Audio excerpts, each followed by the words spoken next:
பிரியமானவர்களே, ஆண்டவரும் அருமை ரட்சகரமாக இருக்கிற இயேசு கிறிஸ்துவின் இனிய நாமத்தினாலே மற்றும் நல்ல காலை பொழுதிலே உங்களை சந்திப்பதிலே நான் அதிகமாக மகிழ்ச்சி அடைகிறேன்.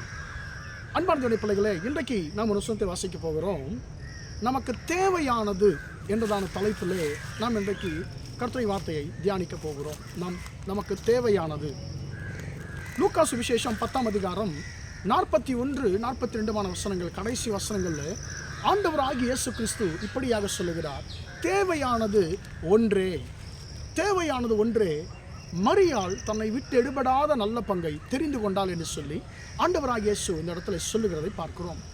அன்பார்ந்த பிள்ளைகளை, ஆண்டவராகிய இயேசு கிறிஸ்துவே தன் வாயை திறந்து ஒரு வார்த்தை சொல்லுகிறார். தேவையானது ஒன்றுதான். நமக்கு தேவையானது என்ன, நாம் தெரிந்து கொள்ள வேண்டியது என்ன என்று சொல்லி ஆண்டவராகிய இயேசு கிறிஸ்து இங்கே மார்த்தாள் என்கிறதான மரியாளின் சகோதரியை பார்த்து சொல்லுகிறதை பார்க்கிறோம். மார்த்தாளே, தேவையானது ஒன்றுதான், அதை உன்னுடைய சகோதரி தெரிந்து கொண்டிருக்கிறார். அது என்ன? என்னுடைய பாதம், என்னுடைய சமூகம் என்று சொல்லி ஆண்டவராகிய இயேசு கிறிஸ்து சொல்லுகிறார். அன்பான பிள்ளைகளே, இன்றைக்கு நாம் எதை தெரிந்து கொள்ளுகிறோம்? உலகத்தை தெரிந்து கொள்ளுகிறோமா? உலக காரியங்களிலே நாம் நேரத்தை செலவிடுகிறதை தெரிந்து கொள்ளுகிறோமா? அல்லது இயேசுனுடைய பாதத்தை, அவருடைய சமூகத்தை தெரிந்து கொள்ளுகிறோமா என்பதை நாம் கொஞ்சம் யோசித்து பார்க்கணும். இந்த இடத்துல யாருக்கு சமாதானம் இருக்கிறது, யாருக்கு கவலைகள் இருக்கிறது என்று சொல்லி மிக தெளிவாக இந்த 2 வசனங்கள் சரியாய் நமக்கு விளக்குகிறது.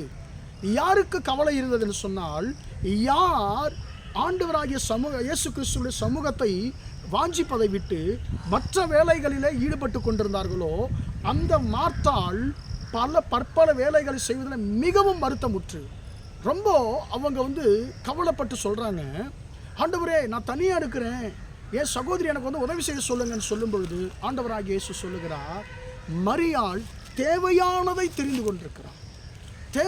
தன்னுடைய வாழ்க்கைக்கு தேவையானது எது, தன்னை உயர்த்தக்கூடியது எது, தன் வாழ்க்கையிலே சமாதானத்தை கொடுக்கக்கூடியது எது, அதை உன் சகோதரி மரியாள் தெரிந்து கொண்டிருக்கிறாள்.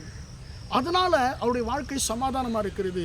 உன்னுடைய வாழ்க்கை ஏன் கவலையோடு இருக்கிறதுன்னு சொன்னால், நீ பற்பல வேலைகளை செய்து கொண்டிருக்கிறாய், தேவ சமூகத்தை நீ நாடுவதில்லை, தேவனுடைய பாதத்தை, என்னுடைய பாதத்தை நீ வாஞ்சிப்பதில்லை என்று சொல்லுகிற விதத்தில் ஆண்டவராகிய இயேசு அந்த வார்த்தை சொல்லுகிறார். அன்பான தேவனுடைய பிள்ளைகளே, அப்படியானால் என்ன, நம்ம எந்த வேலை வெட்டிக்கும் போகாமல் சும்மா அப்படியே ஜபம்னு சொல்லி நாம் அப்படியே தேவ சமூகத்தில் இருக்கணுமா?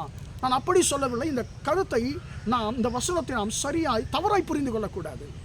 ஆண்டவராகிய இயேசு என்ன சொல்லுகிறார்? தேவனுக்கு கொடுக்க வேண்டிய நேரத்தை அவருக்கு நாம் கொடுத்தாக வேண்டும். நாம் எப்பொழுது தேவ சமூகத்தில் நாம் அவருக்கென்று நேரத்தை செலவிடுவோமோ, அப்பொழுது நம்முடைய வாழ்க்கையிலே, அன்பான தேவனுடைய பிள்ளைகளே, அவரை நம் வாழ்க்கையை விட்டு யாருமே எடுத்து போட முடியாது. சொல்லுகிறார், மரியாள் என்னுடைய சமூகத்தை தெரிந்து கொண்டிருக்கிறாள். இந்த ஐக்கியத்தை ஒருவரும், எனக்கும் மரியாளுக்கும் இருக்கக்கூடிய இந்த ஐக்கியத்தை ஒருவரும் எடுத்து போட முடியாது என்று சொல்லி ஆண்டவர் சொல்லுகிறார். அன்பான தேவனுடைய பிள்ளைகளே, நாம் உலக காரியங்களுக்கு முக்கியத்துவம் கொடுக்கிறோமா, அல்லது இயேசுவின் பாதத்தை தெரிந்து கொள்ளுகிறோமா என்று சொல்லி நாம தான் கொஞ்சம் யோசிச்சு பார்க்கணும். நம்முடைய வேலைகள் ஒரு பக்கம் இருக்கட்டும், நாம் கர்த்தருடைய சமூகத்தில் உட்காருவதற்கு, தேவனுடைய பாதத்தில் உட்காருவதற்கு நாம் நேரத்தை நாம் ஒதுக்குவோமாக. அப்பொழுது நம்முடைய வாழ்க்கையிலே, பிரியமானதுடைய பிள்ளைகளே, மற்ற எல்லாவற்றையும் ஆண்டவர் நமக்காக செய்கிற தேவனாக இருக்கிறார். நாம் செய்கிற வேலைகள் எல்லாவற்றிலையும் முதல்ல தேவனுக்கு இடத்தை கொடுத்து அதன் பிறகு நம்முடைய வேலைகளை செய்யும் பொழுது நிச்சயமாய் நம்முடைய வாழ்க்கை ஆசீர்வாதமாக இருக்கும் என்பதில் எந்த சந்தேகமும் இல்லை. தேவையானது ஒன்று தான். அது என்னது? கர்த்தருடைய பாதம்.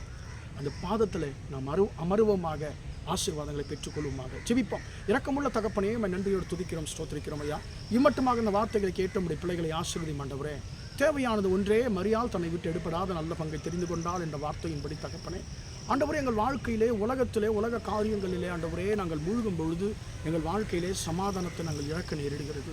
ஆண்டவரே, நாங்கள் முதல் இடத்தை நாங்கள் உமக்கு கொடுக்கும் பொழுது எங்கள் வாழ்க்கையில் ஆண்டவரே நீர் எங்களை ஆசீர்வதிக்கிற தேவனாக இருக்கிறீர் என்பதை ஆண்டவரே மரியாள் மூலமாக எங்களுக்கு கற்றுக் கொடுத்து முடிக்கிறது. ஸ்தோத்திரம் ஆண்டவரே. இந்த வார்த்தை உம்முடைய பிள்ளைகளுடைய வாழ்க்கையிலே 100 மடங்கு நிறைவேறட்டும் என்று இயேசுவின் நாமத்தில் ஒப்புக் கொடுத்து ஜெபிக்கிறேன், ஜீவனுள்ள நல்ல பிதாவே. ஆமென், ஆமென். பிரியமானவர்களே, கர்த்தர் உங்களை ஆசீர்வதிப்பாராக. ஆமென், ஆமென், ஆமென்.